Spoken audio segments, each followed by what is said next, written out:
नाकोड़ा पूर्णिमा मंडल अजमेर से मैं नीरज कोठारी। हमारी ये नाकोड़ा पूर्णिमा मंडल अजमेर लगातार पूर्णिमा की यात्रा निकालता है। इस यात्रा को निकालते हुए मैं लगभग 8 वर्ष से अधिक हो चुके हैं। 8 वर्ष के बाद हमने अभी ये 97वीं यात्रा पूरी कर ली है। अगले महीने 98वीं और 99वीं यात्रा, जो कि हम बड़े रूप में यात्रा मनाने वाले हैं, नवानु यात्रा, वो मनाई जाएगी 10 और 11 जून को। इन 8 सालों में नाकोड़ा पूर्णिमा मंडल ने बहुत अच्छा प्रयास किया कि अजमेर के लोगों को यात्रा का बहुत अच्छा लाभ मिल सके। बहुत 8 साल बोले, सोचिए 8 साल बहुत लंबा समय होता है। इन 8 साल में शुरू में 10, 15, 20 धीरे धीरे बढ़ते बढ़ते आज पूरी एक बस हम लोग यहाँ से लगातार लेके जा रहे हैं। और 99वीं यात्रा जो हमारा निकालने का प्रस्ताव है, उसमें लगभग 8 बसों की हमारे पास बुकिंग आ चुकी है, जो हम इस यात्रा में AC बसें होंगी, उस यात्रा में लोगों को लेके जाएंगे। इन 8 साल में हमारे को बहुत सारे अच्छे और बुरे हर तरह के अनुभव मिले, लेकिन एक बहुत आनंददायक यात्रा रही। मैं भैरू दादा का जो आशीर्वाद हम लोगों पे है, उसके बारे में कुछ बताना चाह रहा हूँ। हमने है ना बीच में करीब साल भर पहले जो यात्रा करते रहे थे, 1-2 बार बीच में ऐसा हुआ कि हमारी बस जा रही थी और बस के आगे एक गाय आ गई। अचानक से दौड़ते हुए रोड से गाय आ गई। गाय पूरी हमारी उस गाड़ी से टकरा गई और गाड़ी का बोनट कांच के बिल्कुल ऊपर आ गया। ड्राइवर को कुछ नहीं दिख रहा था। हो सकता गाड़ी इधर पलट जाए, हो सकता है गाड़ी उधर पलट जाए, पर सोचिए अब सबने भैरू दादा को याद किया। भैरू दादा हमारे संकट मोचन बनकर तुरंत से आ गए और हमारी उस बस को अचानक से साइड में अपने आप रुक गई। किसी एक व्यक्ति के खरोच तक नहीं आई। अब ये आप सोचिए क्या है, हमारे साथ कुछ भी हो सकता था, लेकिन भैरू दादा खुद जब खड़े हो गए, भैरू दादा खुद हमारे रक्षक हैं, तो उन्होंने हमारे को इस संकट से निकाला। इसके अलावा एक बार और ऐसा हुआ कि रास्ता भटक गए हम। ओसिया माता के दर्शन करके जब हम नाकोड़ा जी जा रहे थे, तो रास्ते में कहीं चूक हो गई ड्राइवर से, तो हम रॉन्ग साइड पे चले गए।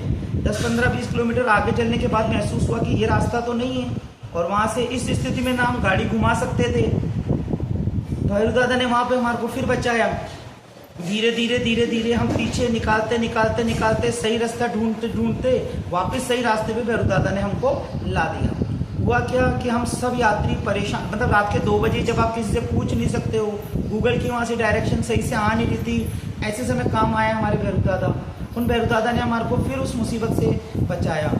मतलब अगर मैं आपको इस यात्रा के बारे में कहूँ ना, तो मेरे पास शब्दों की कमी पड़ जाएगी कि किस संकट से हमको भैरू दादा ने बचाया और कितनी यात्राओं में हमको आनंद आया। हम इन 1-2 पलों को भूल जाए ना, तो हमको इस यात्रा में हमेशा आनंद ही आता है। अजमेर के लोगों को इस यात्रा का ना इंतजार रहता है कि कब पूर्णिमा मंडल की यात्रा आएगी। हम बुकिंग शुरू करते हैं, फटाफट से हमारी बुकिंग पूरी हो जाती है। लोगों की तो बहुत इच्छा रहती है कि एक बस से ज़्यादा भी लेके जाएं, लेकिन पूर्णिमा की अपनी सीमाएं हैं, वहाँ जगह की अपनी सीमाएं हैं। एक निश्चित सीमा तक ही हम ले जा सकते हैं, क्योंकि वहाँ से हमारे को जितनी व्यवस्था मिलती है उतने लोगों को हम यहाँ से यहाँ बढ़ते हैं। अभी नवानु यात्रा में भी हमारा प्रस्ताव तो 11 बसों का था, लेकिन वहाँ से हमें जितनी सीटें अलॉट हुई, जितनी जगह अलॉट हुई, उस हिसाब से हमने यहाँ लगभग 8 बसों के लिए हाँ भरी है। और 8 बसों की यात्रा ये हम नहीं ले जा रहे, ये सोचिए हमारा पूरा समाज ले जा रहा है। ये भक्तों के सहयोग से, सारी यात्रा का जो सहयोग है, हर सहयोग भक्त ने लिया है। किसी ने बस का सहयोग लिया है, किसी ने नाश्ते का सहयोग लिया है, किसी ने भोजन का, किसी ने भक्ति का, ऐसे सब जन सहयोग से ये यात्रा निकल रही है। और हम सारे भैरव भक्तों को एक मंच पे लेके आए। हमने एक विशाल मीटिंग का आयोजन किया, जिसमें सभी भैरव भक्तों से राय ली गई कि किस तरह से हमारे को यात्रा निकालनी है, कैसे हमें कार्यक्रम निकालना है। तो भक्तों की जो भी हमारे साथ राय आई, जो भी हमारा निर्णय हुआ, उस हिसाब से हम 99वीं यात्रा 10 और 11 जून को यहाँ से निकालने वाले हैं। ये हमारे लिए बहुत यादगार अनुभव है। और अब जो हम ये नवानु यात्रा निकाल रहे हैं ना, उसमें तो लोगों को बहुत आनंद रहेगा। यहाँ से ये यात्रा 10 जून को हम लोग निकालेंगे, दिन को लगभग 12, 12:30 बजे। बीच में जेतारण और कापड़ा दर्शन का कार्यक्रम है और लोगों को वहीं पर भोजन प्रसाद का कार्यक्रम रहेगा। उसके बाद हम रात को 10 जून की रात को नाकोड़ा जी में विश्राम करके 11 जून को पूरे दिन का हमारा प्रोग्राम है। 11 जून को सुबह भैरू जी के दर्शन के लिए सारे एक साथ जाके भैरू जी को चूरमा अर्पण करेंगे। वहाँ ढोल नगाड़े बैंड बाजों के साथ यात्रा निकाली जाएगी और दिन को भोजन के बाद भक्ति का कार्यक्रम है। एक बड़ी भक्ति का कार्यक्रम हम लोग वहाँ आयोजित करा रहे हैं, जिसके लिए हमारे को एक भैरव भक्त ने हामी भरी है। तो हम उनके सहयोग से ये भैरव भक्ति का वहाँ पर आयोजन करेंगे। दोनों समय की आरती का भक्त लाभ लेंगे और उसके बाद हम लगभग रात को 9 बजे वहाँ से रवाना हो पाएंगे। पूर्णिमा पर क्या होता है, लगभग हम दिन को रवाना होते हैं, लेकिन उस समय एक बड़ी यात्रा है ना, आप सोचिए 99वीं यात्रा, जिसके बाद हम 100वें कदम पर 2 से 3 अंकों में हम लोग यात्रा ले जा रहे हैं। तो उसका एक अपना आनंद है, उसका हमको बहुत इंतजार भी था। तो इस तरह से दोनों समय की आरती करके हम रात को लगभग वहाँ से रवाना होंगे 9 बजे से। ऐसी यात्रा का हमारा प्रायोजन है और हम सब भैरव भक्तों को चाहते हैं कि हमारे साथ आए, हमारे साथ जुड़े।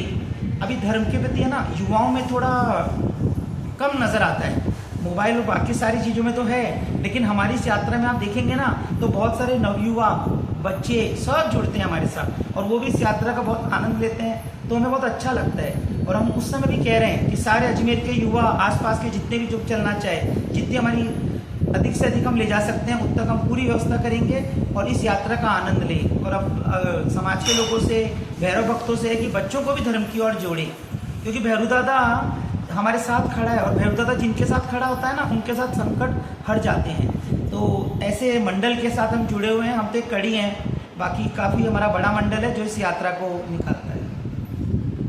अब आगे की जानकारी गौतम जी सुराना देंगे। ये अब जो ये यात्रा निकालता है, चाहे हम 10 जने भी होते हैं, हमारा नियम है कि यात्रा हर महीने बराबर चलनी चाहिए। चाहे 10 जने भी होंगे तो भी हम बस को ले जाएंगे, छोटी बस करके जाएंगे, लेकिन बस बराबर जाएगी। ये नियम है कि कभी भी चूक नहीं करनी है।